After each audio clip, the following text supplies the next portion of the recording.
Nous sommes en direct de Kinshasa, capitale de la République démocratique du Congo. Mesdames et messieurs, bienvenue dans ce nouveau numéro de votre émission qui, moi, j'ai toujours l'habitude d'appeler Temple d'actualité. Il s'agit de votre émission Actualité au point ici à la radio, aux télévisions, la liberté et la vérité qui libère. Mesdames et messieurs, encore une fois de plus, je vous dis bonjour de partout où vous nous suivez. Je suis heureux de savoir que vous êtes scotchés, branchés pour avoir l'idée sur les actualités de notre pays, la République démocratique du Congo. Je sais pas, nous avons des invités à qui on va échanger avec et sur ce qui se passe ici dans notre pays. Il s'agit de Paul Chamala, journaliste et chroniqueur politique indépendant. Paul, bonjour. Bonjour très cher Christian, c'était un grand plaisir pour moi d'être là sur ce plateau ensemble avec les amis. Question pour nous de décortiquer l'actualité. Voilà. C'est important qu'on soit là. La santé, ça va? Très bien en tout cas. Voilà, de l'autre côté, il y a Gustave Capita, journaliste, analyste politique et chroniqueur indépendant. Bonjour. Bonjour Christian Lissoukou, bonjour à tous mes co-débatteurs de ce jour. Et je suis très heureux de faire aussi partie de cette grande équipe qui va débattre aujourd'hui sur l'actualité. Voilà. De l'autre côté, il y a l'homme dédié. Hein. Il a toujours été là pour parler pays sur tous les plans. Le prophète Kawanga, qui j'ai dit bonjour. Bonjour mon frère Christian, shalom à tous les chrétiens. Je salue mes co-débatteurs. Je dis à tout ce peuple divin, le peuple d'origine divine, le pays que Dieu avait choisi, le pays des prophètes, le pays de Simon Kimbangu. Et je salue le grand prophète, l'initiateur de cette grande télévision, La Vérité qui libère, le Père, le souverain sacrificateur Emmanuel Dodi. Shalom à vous tous. Nous sommes là pour parler de la nation parce que c'est le temps de la trigamie. Voilà. Nous sommes des dieux doivent parler de la politique. Voilà. Les mensonges sont déjà Il passés. s'agit du prophète Benjamin Kawanga qui est le président de l'Union des Congolais hein, Pour la libération, totale. Voilà. Je commence avec Paul Chamala. Paul, les enjeux de l'ère nous obligent d'en parler. Pourquoi pas d'en discuter. Les consultations avaient déjà commencé déjà avant de toucher ces points de la consultation. On pousse un peu le tout dernier point au premier point pour parler de l'après après Qatar, les assises qui a eu à rassembler Tshisekedi et son homologue rwandais Paul Kagame. Est-ce qu'après ça on peut espérer à un vent nouveau qui touche à la paix ou c'est du mascara selon vos analyses? Voilà. À Doha, très cher Christian, je peux dire ici que c'était un moment de vérité. Parce que vous savez, très longtemps, le président de la République, Félix-Antoine Tshisekedi Tshilombo, lui avait dit qu'il va discuter qu'avec, c'est lui qui est le patron, du 1-23 ainsi que l'AFC. Les gens ne comprenaient pas. Ne comprenaient presque pas, mais au finish, on a compris que Tshisekedi avait raison. Avait raison parce que il y a Kagame qui a accepté enfin de se faire dévoiler à la face du monde que c'est lui le véritable commanditeur, c'est lui le véritable patron de ces mouvements qui fait mal justement dans cette partie de la République démocratique du Congo. Alors c'est une carte qui classe la vérité, une carte qui nous amène à comprendre réellement. Alors si on doit parler que la paix va revenir après cette rencontre, moi je dirais que... La question est de savoir si les Congolais peuvent aussi attendre quelque chose de bon venant de ces assises-là. Alors, quelque chose de bon sortir justement de ces assises. Quand on ne connaît pas les contenus, le fond, jusque-là, on n'a pas dévoilé. C'est plus la vérité qui est éclatée. Vous comprenez? Parce que la paix, là, maintenant, c'est une autre démarche qui doit être menée. Une démarche qui doit être forcément militaire.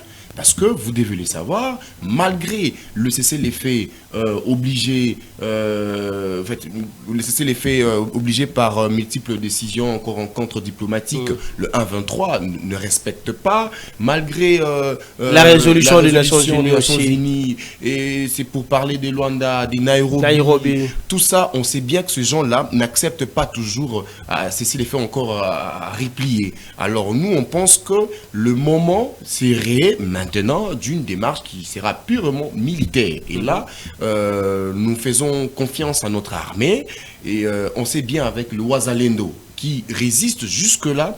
En tout cas, au finish, on aura la paix. La paix n'a qu'un seul prix, c'est les sangs, on doit les savoir. Christian, qu'on se voile plus jamais la face, nous devons les savoir. Pour se libérer, il faut se battre. Ça, c'est la vérité. L'histoire nous renseigne dans plusieurs pays africains dans le monde qui ont réussi à arracher la paix définitive. Ce sont de sacrifices qui ont coûté les sangs. Parce qu'après Doha, on se rappelle que Walikale était tombé. Imaginez. Donc ça donne déjà des inquiétudes, on ne peut pas aspirer confiance à ça. Ces gens ne vont pas replier, ça il faut oublier.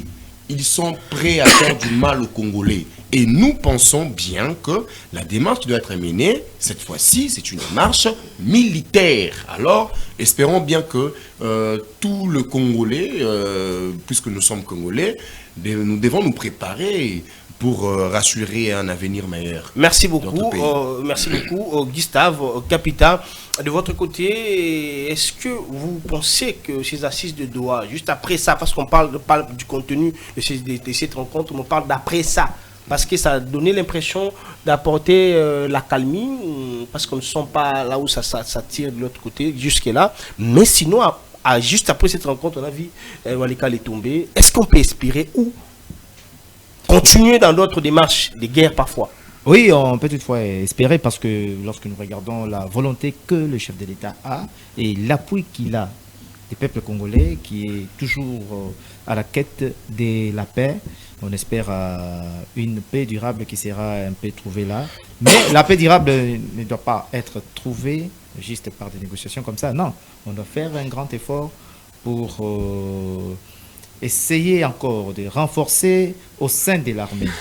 Au sein de l'armée, donc les remettre dans les meilleures des conditions et mobiliser encore la population à être vigilante, à ne pas céder à la traîtrise. Parce que vous savez bien que le chef de l'État s'est plaint lors de la réunion qu'il a rassemblé les membres de l'Union sacrée pour cette armée-là qui n'est pas professionnelle. Donc on doit chercher à professionnaliser notre armée. L'armée qui doit être au service de la nation. Parce que, pour garantir la sécurité et l'intégrité territoriale. Oui, effectivement, c'est ça. Parce qu'il y a trop de traîtrises. Des généraux qui sont aujourd'hui à l'auditoire. Ceux qui avaient fui. Oui, ceux qui avaient fui. Mais dans l'armée, ce n'est pas ça. Fuite devant l'ennemi. Vous êtes condamné à mort. Vous êtes condamné à mort. Donc, il n'y a pas de discussion. On ne doit pas les amener. Bon, la justice a sa façon de procéder. Mais les règlements militaires aussi a sa façon. Mais tout est basé sur la justice. Et pour ceux-là qui ont fui devant l'ennemi, moi, je ne crois pas les voir en vie. Oui, parce que c'est une haute trahison. Hein. Gustave Kapita, voilà, professeur Benjamin Kawanga. Vous faites quelle lecture par rapport juste à l'après-rencontre de Doha entre les deux chefs d'État? Est-ce qu'on pouvait dire que ça va maintenant parce qu'ils sont vie? Ça va parce qu'ils nous ont pas communiqué la quintessence de cette rencontre? Est-ce qu'on peut dire ça va? Oui, mon frère Christian, pour moi, en tant que prophète et patriote, je vous dirais que moi j'étais révolté, et je suis encore révolté, de voir mon président, notre président, chercher ou perdre le temps, être désorienté pour faire des rencontres avec Kagame. Je voudrais dire au peuple congolais et au chef de l'État tout entier que pour moi, c'est une rencontre de révolte. C'est une rencontre de pièges qu'on a piégé notre chef de l'État. Il ne pouvait pas y être. Si le chef de l'État avait des voyants ou des prophètes comme nous, il ne pouvait même pas lui conseiller d'aller se rencontrer avec Kagame. Pourquoi? Il y a d'abord des choses. Il y a l'homme qu'on rencontre, il y a les liés qu'on a rencontrés. Avant que j'arrive sur l'homme et la rencontre, je voudrais d'abord rappeler au peuple congolais que vous savez pourquoi Kagame a refusé, là quand je n'ai pas de liés, a refusé de rencontrer le chef de l'État en Angola. C'est là où la classe politique, que j'ai toujours dit, vous devez rentrer dans ce qui est la dimension prophétique ou la dimension spirituelle. Avant que j'arrive, je voudrais d'abord lire une petite paragraphe d'un prophète au Congo. Kimbangu a dit ceci. Je parle de la prophétie de Simon Kimbangu, qui avait prophétisé le 10 septembre 1921. Il y a cela 100 ans. Mais les Congolais ne cherchent pas à lire la prophétie de notre prophète. Mais ils lisent souvent les livres de l'étranger. Kimbangu a dit ceci. Vous ne savez pas encore ce qu'est une guerre spirituelle. Quand le peuple Congo commencera à se libérer, un pays qui osera attaquer les Congo sera englouti sous les eaux. Vous ne connaissez pas encore la puissance de ceux qui sont envoyés par les dieux tout-puissants. Pourquoi je lis cela? Je voudrais dire d'abord au chef de l'État et au peuple congolais, la guerre que nous subissons d'abord aujourd'hui, la guerre d'abord a une dimension spirituelle. Tant que vous n'arrivez pas à détecter la dimension spirituelle de la guerre, vous ne gagnerez jamais la guerre. Vous, en tant qu'homme de Dieu, notre guerre à quelle dimension? Notre guerre a une dimension prophétique et les solutions ou la voie des solutions a été donnée par cette prophétie dont je parle. La prophétie du Simon Kimbangu, de cela 100 ans. Pourquoi je voudrais expliquer? Regardez le jeu que Kagame a fait. Kagame a refusé d'aller rencontrer le chef de l'État en Angola parce que connaissant bien que la terre angolaise, c'est une terre congolaise. Sur le plan spirituel, entre nous et l'Angola, nous sommes un. C'est comme ça que Kagame a refusé, sachant bien que là-bas, c'est une terre que lui n'aura pas la possession. Et malheureusement, il est allé choisir une terre que lui, il a la possession, et amenant notre chef de l'État d'aller se rencontrer dans une terre où c'est lui qui a les monopoles. Pourquoi je l'ai dit? D'abord sur le plan spirituel, il est allé dans une... Vous êtes trop spirituel alors mais que oui, nous vivons, je vais entrer dans le physique. Il y a du réel. Mais le réel... ça démoralise un tout petit peu pour non, je vais arriver dans le physique. Parce que nous sommes dans le physique et il faut faire comprendre à la population qui Je vais comprendre les gens. Mon frère Christian, les réels que vous voyez ici sont l'œuvre de ce qui est spirituel. Ce qui ne se voit pas. Et c'est ce qui prépare les fils. N'appelez pas s'il vous plaît, écrivez-nous, il ne faut pas appeler. Je voudrais dire ceci. Quand Kagame est allé là-bas, il a trouvé le roi là de Qatar. C'est un islam, c'est un musulman. Par rapport à nous les Congolais, nous sommes dans un pays à 90% les chrétiens. Nous avons des spiritualités qui s'opposent. La spiritualité islamique et la spiritualité chrétienne, c'est une spiritualité qui s'oppose. Ça c'est un. De deux, Kagame avait déjà signé un contrat avec le roi de Qatar. Je vous amène maintenant dans le physique, là où vous parlez. Là, on connaît. Je suis tenté de voir. Je vais vous expliquer maintenant. Vous êtes trop dans le spirituel. Je vais arriver. Voilà, je vais arriver à le physique. Alors, je voudrais dire ceci. Parce qu'on parle de l'après. Après cette rencontre, si on peut attendre quelque chose de bienveillant. Pour attendre de quelque chose de cette rencontre-là, il fallait d'abord analyser la rencontre. Je voudrais dire ceci. Ça, c'était un terrain de Kagame. Maintenant, après cela, il ne pouvait rien venir de Kagame. Il ne faut jamais s'attendre qu'il peut y avoir une solution qui proviendra de Kagame. Alors, parce que Kagame, dans ce cas, qu'est-ce qu'il faut faire? Kagame étant l'ennemi du Congo, il n'est même pas l'adversaire. On peut négocier avec un adversaire, mais on ne peut pas négocier avec un ennemi. Kagame, c'est l'ennemi du Congo. Et même le chef de l'État, il n'a rien qui peut encore donner à Kagame ce qu'il n'a jamais donné. Tout ce qu'il donnerait ou proposerait à Kagame, ça ne passera pas. Parce que Kagame avait déjà décidé, il a une mission spirituelle, satanique, d'attaquer le peuple de Dieu parce que c'est un pharaon. Alors, qu'est-ce qu'il faut faire? Mais oui, lorsque vous avez en face d'un ennemi, d'un pharaon, il faut chercher un Moïse, il faut chercher un David en face d'un Goliath. C'est là où je vous ai dit que les solutions de cette guerre que nous avons ne proviendront jamais ni de l'Occident ni de l'Orient, mais ça proviendra du Congo, conformément aux prophéties dites du Congo. Donc je parlais de la prophétie de Simon Kimbangu. Que faire? Il faut que les chefs de l'État racontent ce qui consulte le divin, afin qu'on arrive à éliminer un pharaon Kagame. On n'a pas une autre solution. Là, vous touchez l'axe des confessions religieuses qui se voient matin, midi, soir. Moi, je ne parle pas des confessions religieuses. Je parle des prophètes. Mais les prophètes font partie de quelle catégorie? Écoutez, les prophètes sont consultés de manière individuelle, pas des confessions. Il y a différence entre les confessions et les prophètes. Je parle l'exemple du prophète Simon Kimbangu. Il n'a jamais été dans une église, il n'a jamais créé même l'église. Je ne parle pas de l'église Kimbangu. Il y a un téléspectateur qui nous a écrit, vous êtes tellement trop spirituel et difficile à vous... Évidemment, c'est ça aussi le malheur des Congolais. Quand on arrive à ne pas accepter le spirituel, on n'arrivera pas à gagner la guerre. Parce que la guerre, elle est d'abord spirituelle. Quand je vous ai parlé de Kimbangu, à parler de la guerre. Donc, bref, s'il faut comprendre votre exposé, c'est que je vais seulement dire que on ne peut pas croire à ces assises-là. Je voudrais dire ceci, on ne peut pas croire, ni espérer aucune solution qui proviendra dans des rencontres avec Kagame. Kagame, c'est un pharaon du peuple congolais. Sa solution est la nôtre, qui est notre libération. S'il faut qu'il y ait la mort de Kagame. Quand Kagame est vivant, nous ne serons jamais à paix. Il faut tuer Kagame. Et c'est là où je vous ai dit, vous avez planqué le cas de Walikale comme une preuve. Regardez, on vous distrait ici, de l'autre côté, on continue à tuer, on continue à avancer. Et c'est là où je dis, le chef de l'État doit faire attention. Il est temps qu'il consulte les divins. Parce que tous ces gens qui vont les consulter, ce sont des pertes du temps. La classe politique, c'est des pertes du temps. Paul Chamala, selon vos analyses, voyez-vous pas que la manière dont on acclame les avancées diplomatiques À un moment, ça donne l'impression comme si on était en train d'illustrer, comme a dit le prophète Benjamin, d'autant plus qu'après Doha, à chaque fois qu'on se rencontre, à chaque fois qu'on parle, qu'il y a des sommets qu'on sort, on prend des zones et des entités. Vous ne voyez pas que ça peut nous pousser à être très vigilants pour ne pas se donner totalement aux assises extérieures.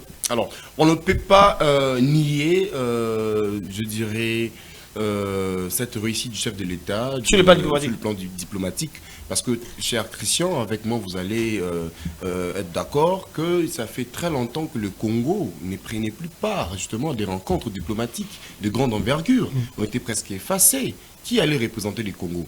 On a vu Tshisekedi venir, on sent vraiment du point de vue diplomatique, vraiment le Congo existait, il commence à exister, le Congo est en train de vivre. Ce qui se passe dans la partie est de notre pays, en tout cas le mal, il était tellement profond. Le mal ne se situait pas seulement au niveau au niveau de guerre, ou encore on pouvait tuer les gens. Le mal était profond même du point de vue diplomatique. Il y a beaucoup de pays et comme ça qui croyaient aux aventures là de Rwanda, où il parlait sur des trucs de génocide ou les Tutsis. Ouais. Alors des mensonges. C'est presque ça. C'est presque ça. C'est ce qui dérangeait. Alors nous, on a vu même Zambie qui parlait qu'il s'agissait d'un conflit entre Congolais. Entre Congolais. Voilà. C'est un peu alors ça. qu'on est bien avec les Zambie. C'est un peu ça le message qui a été vendu à la face du monde. Ça veut dire mensonge répété. Et ces gens-là, ils savaient que c'était ça. Que ce soit la France, les États-Unis, tout ce pays-là qu'on sait ce sont des pays bien organisés, continuaient à croire à ces messages-là, ces messages de distraction. Alors, il fallait un travail diplomatique. On pouvait beau attaquer, mais on était coincé. Vous savez avec moi, avec quelle armée aussi, voilà, cher Christian, avec quelle armée, combien de militaires qu'on a arrêtés ici, des hauts gradés, des traîtres. J'ai suivi notre ami de l'autre côté qui a dit d'ailleurs comment faire les choses avec la traîtrise justement qui ronge notre armée. Si aujourd'hui il y a des territoires qui sont occupés par le 1-23, c'est parce que nous-mêmes, on était infiltrés. Il y a des généraux qui montraient nos positions. Qui étaient en connivence avec les rebelles. Avec l'ennemi. Alors, vous allez comprendre que ce travail diplomatique avait vraiment... c'était un travail qui nous a vraiment aidés. D'abord, du point de vue diplomatique, on essaie de pouvoir faire entendre la vérité. Et la vérité est connue maintenant. Alors, est-ce que nous pouvons toujours continuer à croire? En fait, nous pouvons toujours continuer dans ce sens-là, diplomatique. Je vais dire non. Il nous faut maintenant... d'accélérer d'une autre manière. Accélérer d'une autre manière. Parce que c'est une réussite déjà. Parce que ces gens-là, c'est vrai qu'ils arrivent à nous comprendre, ils demandent aux rebelles de quitter le sol, ils demandent à l'armée rwandaise de quitter le sol congolais. C'est ce qu'ils font. Mais sur terrain, c'est parce que c'est pas ce qui s'est fait. Ce sont eux qui sont derrière ces gens-là. Exactement. Il y a même de l'hypocrisie aussi.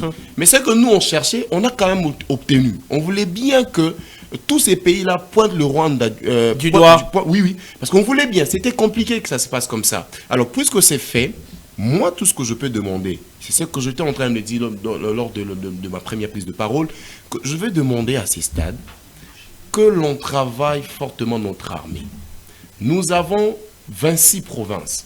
Nous avons des militaires qui sont d'abord patriotes, non seulement dans cette partie est de notre pays, mais qui sont à l'Équateur, qui sont au Congo central, qui sont dans l'espace Grand Bandundu, qui sont au Kasaï. Nous avons des militaires très patriotes. Très bien formés aussi. Si on peut voir, je ne sais pas comment est-ce que l'armée s'organise un peu, mais si on peut voir comment prendre ces militaires d'abord qui sont patriotes, avec des nouvelles directives, orientations sur notre armée, je pense qu'on réussira à bouter l'ennemi dehors. Parce que là-bas, on a l'impression, le Ouazalène de travail, mais dans l'armée, il y a des gens qui vendent nos positions. Voilà, sur ce point-là, nous avons intérêt de faire appel aux Congolais patriotes pour servir la nation.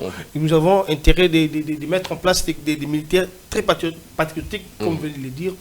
Maintenant, on lance un appel à la jeunesse congolaise d'adhérer à l'armée. déjà nous avons autant de fronts médiatiques, diplomatiques. Déjà nous sommes sur le plan, sur le front médiatique. Nous faisons notre travail. Exactement. Et sur le front de guerre, des FARDC, les Wazalem sont là et consorts. Et maintenant, pour ce jeune-là, qui croit aussi servir leur nation, mais qui se disent que non, l'armée n'est pas bien rémunérée, l'armée ne rémunère pas ces éléments. Et vous ne voyez pas que ça donne un peu de la crainte? Ça, c'est un message qu'il faut combattre, très cher Christian. Nous le savons bien que, vous voyez, c'est vrai que les gens vont dire pourquoi ces messieurs, ils peuvent toujours essayer d'embellir les choses, pourtant, c'est ça qu'on vous taxe déjà dans les messages. Je ne sais pas si vous avez lu mon téléphone à l'esprit. Je vais dire ceci. Notre armée était une armée sacrifiée, permettez-moi le mot, par Kabila. Ça, je vous dis. C'était une armée où il fallait mal payer le militaire, où il fallait négliger même les suivis. Voyez, leur vie quotidienne. Voilà. C'était une armée à ne pas équiper. Parce que si le Congo avait une armée forte, en tout cas, le Rwanda, qui nous dirigeait depuis très longtemps, parce que le Congo était dirigé par le Rwanda, c'est aujourd'hui qu'on est en train de chercher comment faire les choses pour que Tshisekedi puisse récupérer tout ce qui nous appartient. Alors, une armée déjà détruite depuis très longtemps. Nous sommes en train d'arranger cette armée petit à petit. Et les gens doivent comprendre que les choses ne changent pas par un simple coup de baguette magique. Et surtout, nous sommes dans quel moment? Nous traversons un moment très compliqué où nous sommes agressés. Alors, ici, c'est la chose où l'esprit qui doit primer, c'est le patriotisme. Voilà. Nous devons accepter ce que nous propose notre gouvernement en termes de solde.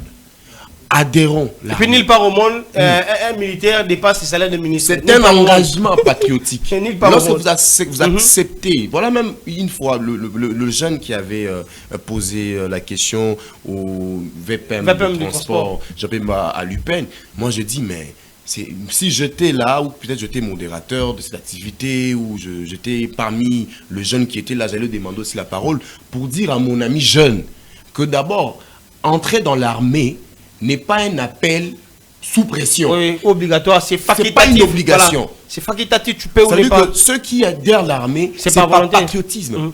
Et quand on adhère à l'armée, on n'attend pas que je vais acheter des maisons, des immeubles. Des immeubles. Ce sont des gens qui ont cette passion-là de servir le pays et qui ont trouvé que non, je peux le faire dans l'armée. Et l'armée prévoit aussi comme ça comment est-ce que traiter ceux qui acceptent adhérer avec patriotisme. Alors ici, quand on parle de l'armée, on ne peut pas parler, on ne peut pas utiliser ces termes-là, voilà, de faiblesse pour affaiblir les autres, voilà. Ou parce qu'on veut déranger ou encore décourager certains jeunes, décourager certains jeunes ou certaines personnes, certains Congolais et servir la nation actuellement qui sont en cette fibre patriotique et beaucoup partent même adhérer dans l'armée par libre volonté. Alors moi, tout ce que je pourrais dire par rapport à ça, qu'est-ce que l'armée prévoit pour les gens qui adhèrent et tout, je dirais aux gens, l'armée prévoit pour nous d'abord, c'est, je dirais, les armes, il prévoit pour nous les uniformes, l'armée prévoit pour nous... Et une rémunération aussi, il y en a. Non, là, les voyages, les déplacements... Je ne refuse pas ça. Dans les contextes actuels, nous sommes agressés. Imaginez que par exemple que le Congo n'a plus une armée. Dis-toi que ces rebelles arrivent chez toi à la maison. Tu as une machette, voilà. Tu as un fusil. Voilà. Qu'est-ce que tu vas faire à ce stade-là? Voilà. Et si tu le faisais dans l'armée, il y aurait eu une autre orientation. Une très bonne pensée. C'est ce qu'on doit... Voilà. Gustave, votre point de vue quant à ça, il y a des autres qui amènent un message en disant que l'armée est mal payée, l'armée paye mal ces éléments. Comment vous faites appel aux jeunes d'adhérer et qu'on sort votre lecture par rapport à cette pensée? Bon, je me pose la question entre les salaires et les pays. Qu'est-ce qui est plus important? C'est les pays. Mais lorsque vous êtes chez vous, j'ai toujours insisté sur ce point-là. On dit, on n'est jamais mieux que chez soi. Lorsque nous sommes chez nous en RDC, on se sent à l'aise et très sécurisé. Cette sécurité-là nous est garantie à partir de l'armée. Et aujourd'hui, moi je me sentirais à l'aise d'être au service de la nation pour garantir la paix aux autres. Même dans la Bible, on le dit. Heureux les artisans de paix, car ils seront appelés fils de Dieu. Vous qui refusez d'intégrer l'armée, parce qu'il n'y a pas un... Non, les gens ne refusent pas. Vous qui découragez. Vous qui découragez... Parce qu'il y a ceux-là qui découragent. Voilà, vous qui découragez les jeunes à intégrer l'armée, je vous dis que vous n'êtes pas des patriotes. Et vous êtes des étrangers. Vous êtes venus pour nuire notre pays et surtout notre jeunesse. Moi, je demande à tous les jeunes conscients et tous les jeunes patriotes qui ont les sang congolais qui coulent dans leurs veines de bien vouloir rejoindre le FRDC pour que nous ayons une armée professionnelle que veut le chef de l'État, parce que le chef de l'État a mis tous les moyens, il a disposé de tous les moyens pour que les militaires puissent très bien être rémunérés et survivre, qu'ils vivent aussi. Bon, parce qu'ils vivent déjà très bien. Il y a des militaires qui vivent très bien, mais il y a des gens qui vendent une mauvaise image de notre armée. C'est là qui détourne aussi. Ils sont beaucoup dans l'armée là. Ils détournent. Oui, voilà. C'est pourquoi je voudrais aussi lancer un message. L'IG de l'armée, l'inspecteur général de l'armée, je crois que c'est l'ami Sitango Fort. Hein. Il doit aussi faire son travail. Nous voyons Gilles Alinguette faire les siens. Et lui aussi, à son tour, il doit les faire. Parce que des fois, on taxe trop les politiciens. Mais au sein de l'armée, il y a des effectifs aussi qu'on donne aux chefs qui ne sont pas nets et qu'on sort, tout ça. Ce sont ces chefs-là, ces commandants-là, qui bouffent de l'argent. Ils sont eux qui construisent ils vous construisent des maisons. Vous dites, mais regardez, ça c'est la maison des militaires, ça c'est la maison. Mais qu'est-ce qu'elle lui fait? Il a tant de maisons, tant de parcelles comme ça. Ce n'est pas quand même bien. On aimerait demander à tous ces commandants-là, à tous ces militaires-là, de faire preuve du patriotisme. Merci beaucoup. Que vous jurez que c'est jusqu'au sacrifice suprême. Merci beaucoup, le prophète Benjamin et Kawanga. On fait appel actuellement aux jeunes d'adhérer à l'armée. Ce n'est pas une obligation, mais c'est un acte patriotique. Il y a les voix qui s'élèvent pour dire que vous envoyez vos enfants aller étudier en Europe, faire la politique comme vous, mais les enfants, les autres, vous les sensibilisez d'être militaires alors qu'on le paye mal. Oui, mon frère, j'aimerais dire deux choses d'abord. Premièrement, pour moi, je ne suis pas d'accord que les politiciens ou les autres envoient leurs enfants aller étudier en Europe, parce que les Congo doivent avoir les écoles, les universités. Nous devons tous étudier ici, et c'est aussi une obligation des autorités de construire les écoles et construire les universités conformes ici. Là, je suis d'accord. Mais néanmoins, on ne peut pas, sur base de ces prétextes, que moi je peux appeler les prétextes, décourager les uns ou les autres d'avoir des soucis ou le patriotisme de défendre notre armée. Je prends un exemple. Vous n'êtes pas militaire, vous sortez un jour, vous faites un accident, vous mourrez. Qu'est-ce que ça veut dire? Vous êtes un Koulouna, voilà. Vous allez faire le Koulouna. Très bien. Pas on vous arrête, vous êtes tué. Qu'est-ce que ça veut dire votre avenir? Mais il y a ceux-là qui dépassent leur moi. Je parle d'abord du sort. Combien de jeunes que nous avons ici qui traînent, qui n'ont pas de travail, qui passent autant de mois, ils n'ont même pas un franc. Ils demandent même le pain dans leur famille. Oh, ils ont déjà l'âge de 18 ans, ils peuvent servir à l'armée. L'armée, on ne se bat pas chaque jour. On se bat dans des périodes. C'est pas dans tout le coin de la République qu'il y a de la guerre. Il y a de ceux-là qui restent, qui véhiculent mal qui restent à la maison, qui découragent les autres. Les soldats, tu peux être là. Il y a même des réservistes. Même aux États-Unis, c'est pas tout le monde qui va au front. C'est pas tout le monde qui se va au front. Même dans le moment où on se va au front, tu peux aller au front, tu vas sortir calmement avec notre Dieu, tu vaincras. Et quand tu vas vaincre encore, tu seras encore élevé. Parce qu'il y a les militaires qui ont aussi des avantages. En dehors des sorts, il y a des avantages. Donc on ne peut pas nous dire que non, parce qu'on paye mal, on sort de mal. Mais écoutez aussi, qui vous dit que c'est tous ceux-là sont mieux payés? Voilà. Qui vous dit que les Rwandais sont mieux payés que notre armée? C'est du mensonge satanique de Kagame. Parce qu'il y a un message qui véhiculait qu'un seul c'est pire. C'est $500. Je vous ai dit ceci. Ça démoralise. Kagame, c'est quelqu'un d'origine satanique. Les Tutsis sont des peuples d'origine satanique. Leur maître, c'est le maître des mensonges. C'est comme ça qu'ils utilisent plus de mensonges que nous devons détruire. Écoutez. De malin. L'objectif, c'est lequel? De venir nous prendre comme les esclaves. Chez nous. Regardez ce que nous vivons, nos frères et sœurs vivent à Goma. C'est des catastrophes. Pourquoi? C'est seulement parce qu'ils ont une armée. Et donc moi je me dis ceci. À un moment donné, nous pouvons peut-être tous devenir les militaires. Que chacun puisse avoir son arme. Là, ces gens-là vont nous craindre. Et donc on ne peut pas décourager les gens d'aller à l'armée. Et autre point que mon frère venait de dire, même des points d'ailleurs. Je parlerai des points du passé. Parce que ce que nous subissons aussi, c'est ce que la classe politique nous a jamais dit. Écoutez, quand vous gérez le pays aujourd'hui, vous faites le mal. Ça ne va pas se procurer aujourd'hui. Les effets de ce mal-là viendront après les années. C'est comme quelqu'un qui a couché avec une femme de sida. Il ne peut pas rencontrer le sida. Il ne peut pas savoir qu'il a le sida aujourd'hui. C'est après les années qu'il saura qu'il a le sida. Alors, c'est comme ça que nous disons. Ce que nous subissons aujourd'hui, mes frères, je veux vous dire, c'est les retombées des régimes de 18 ans de Kabila. Que nous, les mouvements citoyens, nous avons toujours dit que Kabila est en train de détruire notre pays, il est en train de la complicité avec Kagame, il est l'élève de Kagame. 21 ans, hein? Et 21 ans d'ailleurs. Il faut parler de Mouzé. Et puis Laurent Désiré Kabila a commencé, mais il s'est détracté. Pourquoi Laurent Désiré Kabila a dit qu'il n'a jamais trahi le Congo? Parce qu'il a constaté qu'il avait posé un acte qui avait été comme une trahison. Merci beaucoup. Mais je voudrais signaler quelque chose.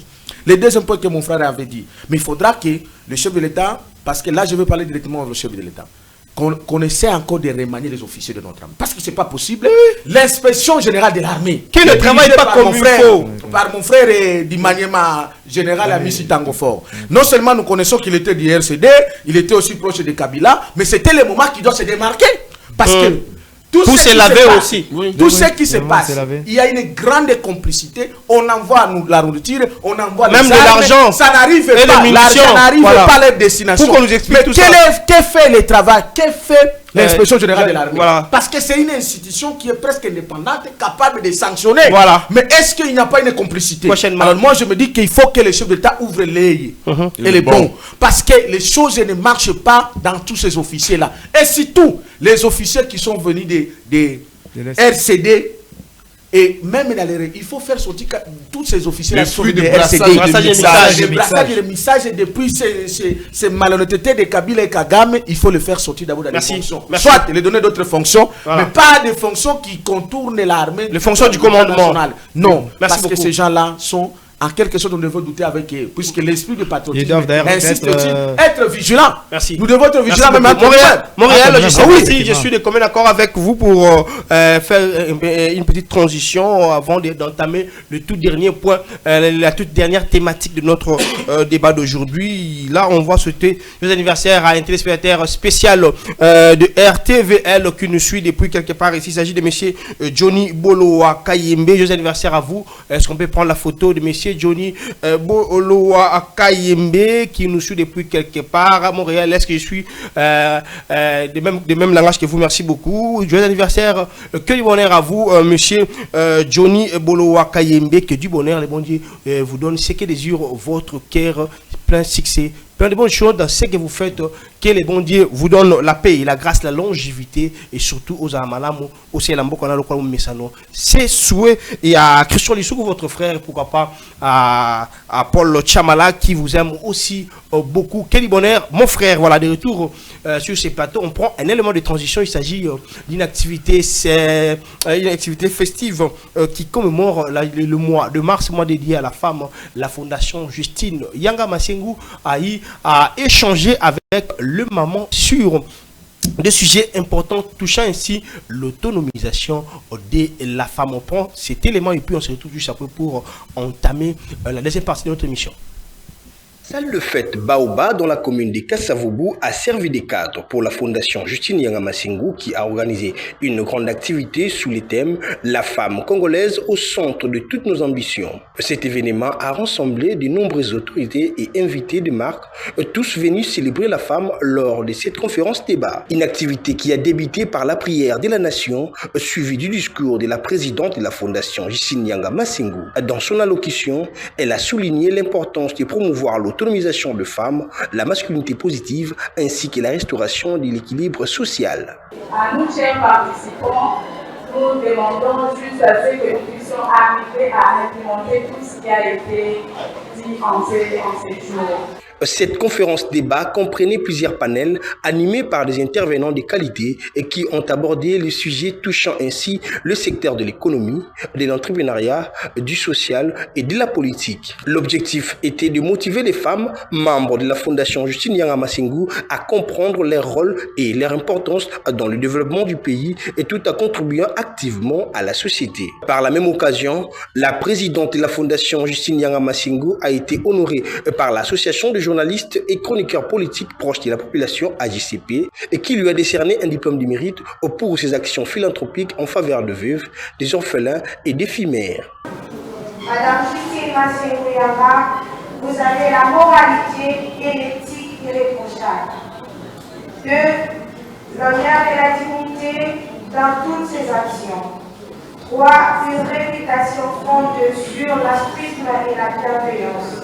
Il faut noter que cet événement a également connu la participation d'une forte délégation de hauts cadres du parti politique Mouvement de Solidarité pour le Changement MC de Laurent Batumona. En sa qualité de présidente fédérale du MC Kasavubu, Justine Nyanga Massingu a encouragé les femmes présentes à cette activité d'adhérer massivement à cette formation politique qui prône le social. La cérémonie a été clôturée par la remise de brevets aux apprenants des différentes filières du Centre de formation professionnelle de la Fondation Justine Nyanga Massingu MC de Laurent Batumona. En sa qualité de présidente fédérale du MC Kasavubu, Justine Nyanga Massingu a encouragé les femmes présentes à cette activité d'adhérer massivement à cette formation politique qui prône le social. La cérémonie a été clôturée par la remise de brevets aux apprenants des différentes filières du Centre de formation professionnelle de la Fondation Justine Nyanga Massingu.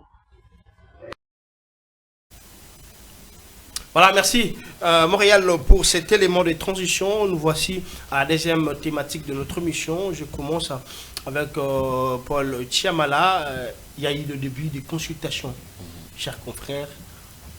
Le conseil du chef, le conseil spécial du chef d'État en matière de la sécurité de professeur Ebiranti Kolongele a commencé de consulter. D'abord, votre analyse par rapport à ces consultations qui commencent avec des tirs. Il y a l'MLC qui se tire avec l'UNC, AFLC et consort. Votre point de vue. Alors, très cher Christian, avant de répondre à votre question, je m'irais d'abord signaler à l'opinion, toujours dans le cadre des consultations ici, le vice-ministre du budget, son Excellence Élisée Bokoumouane, justement, est en train de traverser un moment où il y a les ennemis de la République veulent ternir son image et je dirais encore combattre les actions du chef de l'État. Ici, je parle bel et bien de l'honorable sénateur Lingepo, qui est passé à la télé pour dire des choses qu'il ne maîtrise pas, sans preuve. Vous allez demander aux enfants de cet espace Grand Équateur, précisément Bongandanga. Voilà. Bon, à Bongandanga, si vous partez, vous parlez d'Élisée Bokoumouane, on va vous montrer tout ce qu'il a pu réaliser au nom du chef de l'État.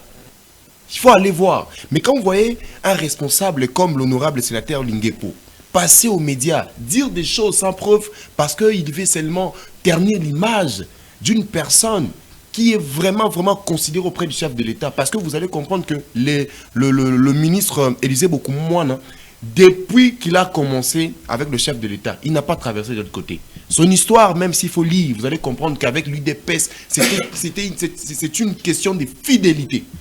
Et son parcours est tellement super qu'on peut voir à combien il accompagne le chef de l'État. Et d'ailleurs, il ne mérite pas être vice-ministre. Ces messieurs méritaient d'être ministre. Mais voilà, il est vice-ministre, mais il tient toujours auprès du chef de l'État. Et il réalise beaucoup de choses. Allez voir le programme 145 territoires. Où vous allez comprendre... Oh non. Demandez aux enfants de Bongandanga. Ils vont vous dire que Élisée Bokoumouane, ici chez nous, il n'y a pas deux que lui, qui est en train de travailler sous la vision du chef de l'État et qui a réalisé tout le projet qu'on lui avait confié. Et voir des gens passer à la télé pour dire des choses sans de preuve. Ce sont des coups bas politiques. Oui, ça on doit changer. Peut-être parce qu'il y a des consultations qu'il faut aller comme ça ternir l'image d'une si grande personnalité. Voilà. Alors, revenons au sujet par rapport à votre question. C'est vrai, les consultations ont commencé. Très cher Christian, en tout cas, je suis dessus. Je suis dessus, moi, parce que c'est une opportunité où les Congolais vont se mettre ensemble. Ensemble encore. C'est garanti derrière dans la Constitution. Pour une cause qui est générale. Très noble. Pour une cause où les Congolais attendent réellement que de ces gouvernements d'union nationale qu'on est tous en train d'attendre nous apportent solution, soulagent le problème qui se passe dans la partie Est. Combien de gomatraciens, combien de Kivusiens qui sont là en train d'attendre après ces consultations? Qu'est-ce que l'on peut trouver ensemble pour l'intérêt du Congo? Vous avez vu comment est-ce que les Maniema qui n'étaient pas représentés au gouvernement de l'Union sacrée aussi attendent quelque chose à la naissance de les apaiser aussi. Non, ici on ne parle pas de partage de gâteaux et tout. Nous parlons justement. C'est quoi on parle du gouvernement de l'Union nationale, c'est quoi? Le gouvernement de quoi est-ce que nous attendons nous tous? Je vais y arriver. Voilà. Laissez-moi arriver. Vous voyez aujourd'hui l'Angola a jeté l'éponge. Vous allez me dire, l'Angola a jeté l'éponge. Ça veut dire quoi? Tout le monde, bien que la diplomatie a réussi, tout le monde nous recommande au niveau interne que l'on puisse parler même langage. Qu'on se regarde droit dans les yeux, que nous fassions bloc pour bouter l'ennemi. Mais quand la consultation commence, vous voyez des gens qui sont de l'Union sacrée, eux-mêmes, des tiraillements à se tirer. Chacun en désordre. Celui-ci qui sort et fait une interview. Surtout les interviews d'après consultation, c'est maintenant les scènes de guerre. C'est là où ils s'attaquent entre eux. Ça ne va pas bonne image. Alors moi je m'aimerais bien, puisque nous sommes en train de consulter les gens, que tout celui qui prend part à ces consultations soit d'abord animé de ces soucis-là, que nous sommes face à une situation très difficile là. Et on ne peut pas rater ces rendez-vous, un rendez-vous qui va aider les Congos. Je ne sais pas si vous allez poser cette question concernant ceux qui ont boycotté les consultations, qui n'ont pas voulu accepter, qui n'ont pas répondu à l'appel. Si vous allez poser ou je peux directement... Oui. On va arriver par là. Voilà. On va arriver là. Donc je suis dessus que ceux de l'Union sacrée puissent se tirailler après les consultations. Mais je suis très d'accord qu'ils vont revenir à la raison parce qu'il est important que le Congo puisse obtenir gain de cause par rapport à ce que nous traversons. Voilà. Christophe. Oui, bon, moi je suis vraiment trop choqué, je le dis bien, trop choqué par les comportements de nos politiciens, surtout ceux de l'Union sacrée, qui se disent, nous sommes... L'Union c'est quoi? C'est l'ensemble de cette union-là, qui est encore sacrée. Mais je ne sais pas si dans les sacrés, on peut trouver ce genre de comportement. Mais c'est bizarre. Ça montre la petitesse d'esprit. Pour tous ceux qui ne sont pas dans la vision du chef de l'État, dans la vision du peuple congolais surtout, pour la restauration de la paix dans l'est de la RDC, je traite ces gens-là comme des traîtres. Et c'est une haute trahison. On vous a appelé pour le gouvernement de l'Union nationale. Nous d'abord, qui composons le gouvernement actuel et qui composons la majorité présidentielle, on n'arrive pas à se mettre dans cette union dont on a évoqué. Mais il faut qu'on soit des illettrés. En fait, mais jamais. Oui, moi je dirais c'est l'accomplissement d'une prophétie ou des paroles prophétiques que nous avons toujours dit, non seulement au chef de l'État et à tous les Congolais, d'abord premièrement que nous n'avons pas une classe politique. Cette classe politique congolaise mériterait d'être radiée. Puisque d'abord l'Union sacrée est née où? L'Union sacrée est née des efforts de nous les citoyens. Là, je salue tous les mouvements citoyens qui sont bâtis pour faire partie Kabila. Et aussi, nous avons fait la deuxième guerre pour réclamer qu'il y ait la dissolution du Parlement. Janine Mabunda Tambwe Mwamba devait partir au degré de force. Malheureusement, cette classe politique est allée contourner pour aller peut-être soit envoûter le chef de l'État ou le faire ce qu'ils ont fait là pour créer l'Union sacrée. Et j'ai toujours dit ceci. Il n'y a pas l'union sacrée là-bas. Parce que mon frère a parlé de quelque chose de très important. Pour qu'il y ait l'union sacrée pour la nation, de 3 mots. Pour qu'il y ait sacré, il faut qu'il y ait la sacralité. Ces gens qui sont là, ils n'ont jamais identifié la spiritualité véritable, la sacralité du Congo. Non plus. À 90%, je peux le montrer, ce sont les okitistes, tel. Il y aura un moment qu'on commencera à les citer. Toi, tu es de la franc-maçon Maïkari. Il ne faut pas qu'on se moque avec les dieux du Congo. Parce qu'à ce moment-ci, on a vu que les pasteurs et les prophètes priaient, mais vous êtes dans l'okitisme et dans la franc-maçon Maïkari. Donc, il n'y a pas les sacrés parce que ces gens-là sont du satanisme à 90%. Ça, c'est un. 2. Il n'y a jamais eu l'union parce qu'ils ne sont pas pour la nation. Le plus grand problème, c'est quoi? Je dis ceci. La classe politique congolaise que nous avons, quel que soit celle de la majorité de l'opposition, ils n'ont jamais eu à identifier les fondamentaux de la politique. La politique que vous dites que vous êtes les politiciens, vous ne connaissez même pas pourquoi vous êtes les politiciens. Pour être politicien, c'est celui qui défend la terre, c'est celui qui défend l'homme. Aujourd'hui, la terre congolaise est attaquée. Aujourd'hui, l'homme congolais est sacrifié. Parce que le peuple de Bukavu, de Goma qui sont sacrifiés, c'est ça l'homme congolais. Parce que le Congo est indivisible. Ça veut dire la souffrance de celui qui est à Goma là, c'est la souffrance de celui qui est à Kinshasa. Donc, c'est pas parce que vous êtes ici à Kinshasa, vous bouffez, vous allez vous faire de bêtises.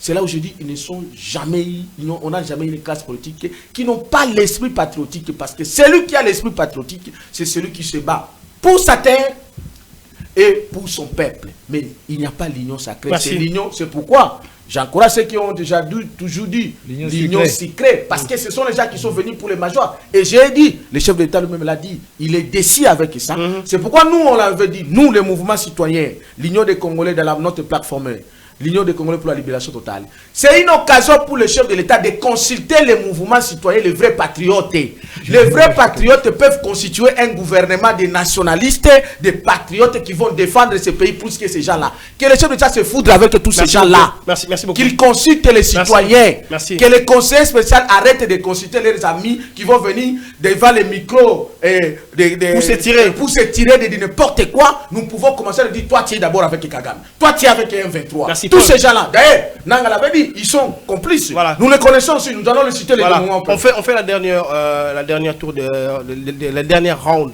de la table avec Paul Tchambala. On commence comme à l'accoutumée. Paul. Gouvernement de l'Union nationale sans l'opposition, sans Katumbi, sans Kabila, sans Kabunda, sans les Fayoulou et consorts, sans même le M23. Du côté Nanga, là on parle du Nanga, les Congolais là, sans et pensez-vous que ça sera une solution? Moïse Katumbi n'est pas plus congolais que moi, je suis journaliste. Fayoulou n'est pas plus congolais que moi, je suis journaliste congolais. Les 1-23, d'ailleurs là, moi je n'ai jamais été d'accord avec les Congolais. Nanga, moi, excusez-moi, il y a quelqu'un qui m'a dit qu'il connaît Nanga ici au Congo, il est vraiment congolais, mais moi je dis à la personne, veuillez m'excuser, je doute fort que Nanga soit congolais. En tout cas, je pense que je peux commencer mon intervention comme ça. Très cher Christian. Là, vous êtes très enragé. Hein? Exactement. Vous savez, l'UDPS, qui est aujourd'hui parti au pouvoir, à l'époque de Kabila, ne prenait pas part dans certaines assises. Voilà. Même là, l'élaboration de la constitution qui Kabila ils avaient cette habitude de faire la politique de la chaise vide et tout. Et vous allez me dire, qu'est-ce qu'ils ont gagné après? Kabila a avancé. Les pays avancés. Kabila a avancé, tout en tuant l'armée. Kabila a avancé. En détruisant le pays, Kabila a avancé. Le jeune demeuré des chômeurs, Kabila a avancé. On nous a broutissé même. On devenait de...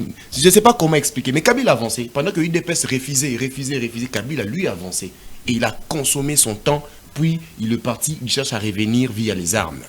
Alors moi je vais dire que Katumbi, que Fayoulou, eux les autres, ne puissent pas prendre part justement dans ces gouvernements nationaux ou encore ne se fassent pas consulter. Je trouve que c'est un non-événement. Je serais moi très choqué, voir demain qu'on appelle Christian, qu'on veut te consulter parce que vous êtes journaliste. Comment vous trouvez par rapport à ce qui se passe au niveau des réseaux sociaux que Christian refuse? Voilà. Là j'aurais mal. Ah, très cher Christian, avec de l'expertise que tu as dans ces métiers, le Congo est en train de faire face à une guerre médiatique. Pourquoi tu peux refuser? J'aurais très mal. Mais moi, voir Fayoulou, des gens qui ont des calculs derrière eux, qui Katumbi, sont pour voir Katumbi, Kabound, tous ces gens-là, s'ils venaient, d'ailleurs, on risquerait même de passer du temps inutilement parce qu'ils ont des carnets, ils ont, comment j'appelle, des agendas noirs, cachés, tout ça. Qui vont chercher comment en profiter de cette occasion. Moi, je trouve que le vrai personne, de bonnes personnes à consulter pour composer cette gouvernement nationale, ce sont des Congolais. Paul, si maintenant ils acceptaient, on allait faire un bloc patriotique qui ne va pas donner l'espace à nos ennemis. En tout cas, je ne vois pas que... Donc, ce sont eux qui sont alors nos ennemis. Je pense que ce bloc patriotique-là peut se faire sans Katumbi, sans Fayoulou, Sam, Kabunda, tout.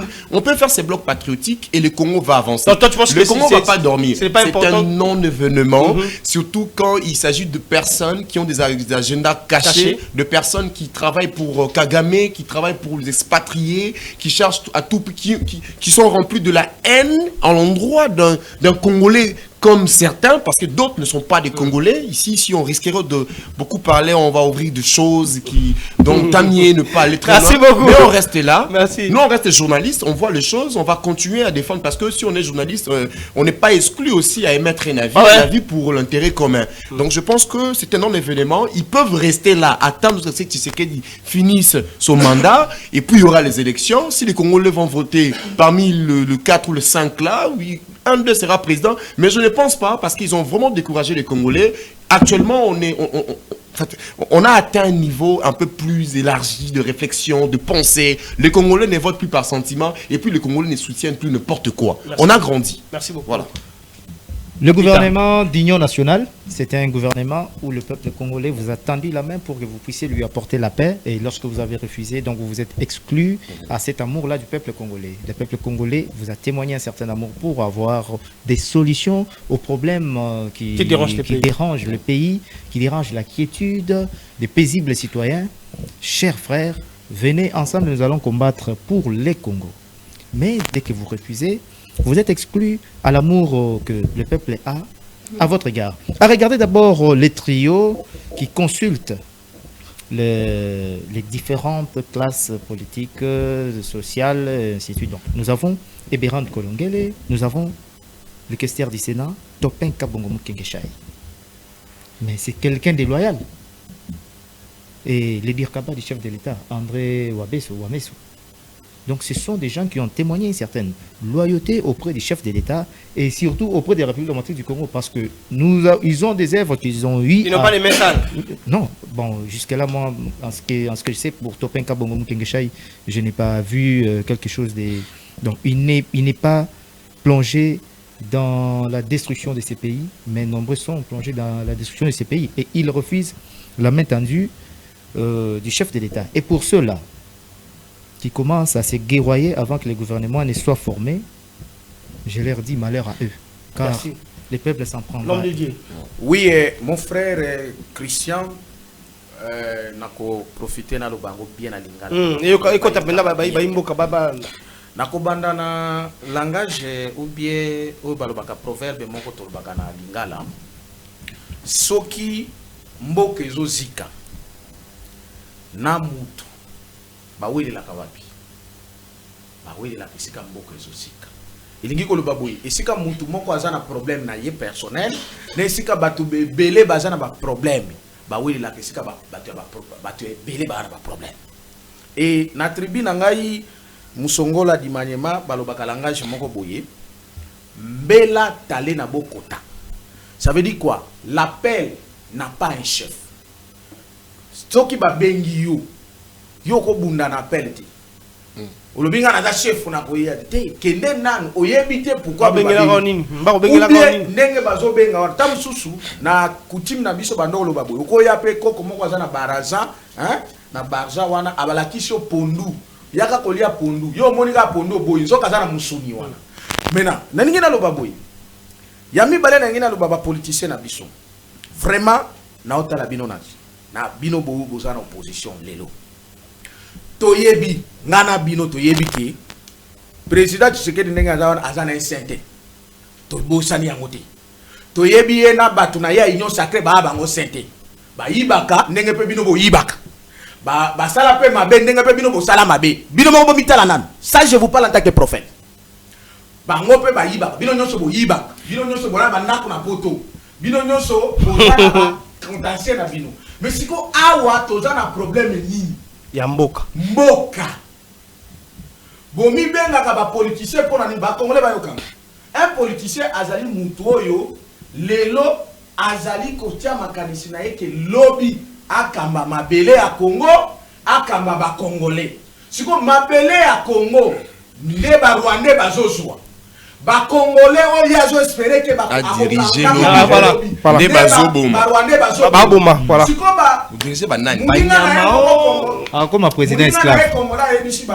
Habité. Ah, ndengeza boye na mona komi mabe nangana kenenga moko te kosimba te. Boya nanu to sangisa makanisi. Totala ndenge nini tokolongola liwa na Congo, toko protéger mabele ya Congo. Papa to yokana nanu. Ata mutu wana zalaka mabe. Doyebi ke bino nyoso bana barakine na bino personnel. Toyebi. Bosala ba corps na bino ba nketo la mutema. Ba ene wana na bino bwana. Est-ce que bokozi wana mitema na bino wana ya kindoke ba magie okituse. Et là ça la bango passe ezalaka ndenga ka Tshisekedi ndenga za na pouvoir. Et là soir yango wana. Donc pour la bango Tshisekedi za na pouvoir te pour na bango. Ndenga eza wana. Na bokota bilo nyoso bokota na ba formation ma ikare toyebi. Ndenga bozala boyebi ba biloko nyoso wana. Ba mila makila. Problème na biso toza boyi.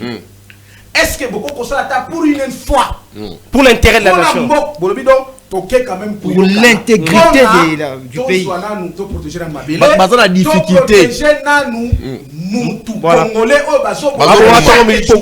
parce que le problème est abonné.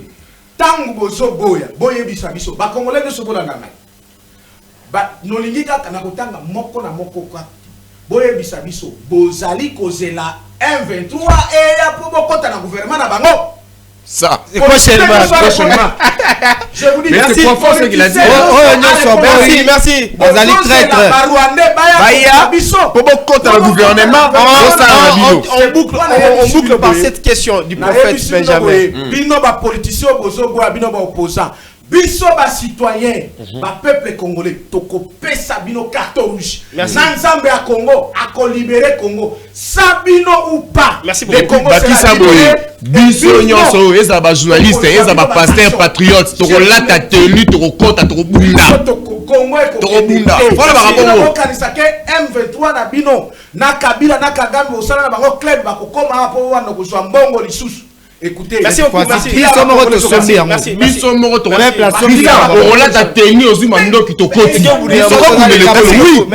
On est déterminé. Merci. Très chers téléspectateurs, merci. Vous qui nous appelez, s'il vous plaît. On ne prend pas l'appel en direct, écrivez-nous seulement. Et je pense que quand on met l'émission en ligne sur YouTube, vous m'appelez ou bien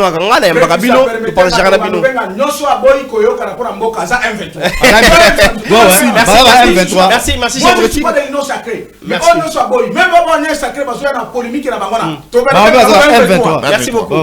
Merci beaucoup. Très chers téléspectateurs, merci d'être scotché, branché à la radio-télévision. La vérité qui libère, c'est ici, comme j'ai toujours l'habitude de dire que on appelle le temple des actualités. On a eu à échanger avec le patriote sur l'évolution du pays, sur les questions qui touchent à l'intégrité territoriale, sur les questions qui touchent à l'intérêt commun des Congolais. Reste scotché et branché. Merci à la grande équipe professionnelle, technique et réalisationnelle de cette émission Actualité au point. Je vous salue et vous qui nous suivez de partout, restez Congolais, pensez bien pour le Congo, réfléchissez bien pour le Congo, proclamez du bien pour le Congo parce que nous avons qu'un seul pays. Vivez son temps. Si les bons dieux n'en arrivent pas, on se revoit le lundi. Au revoir.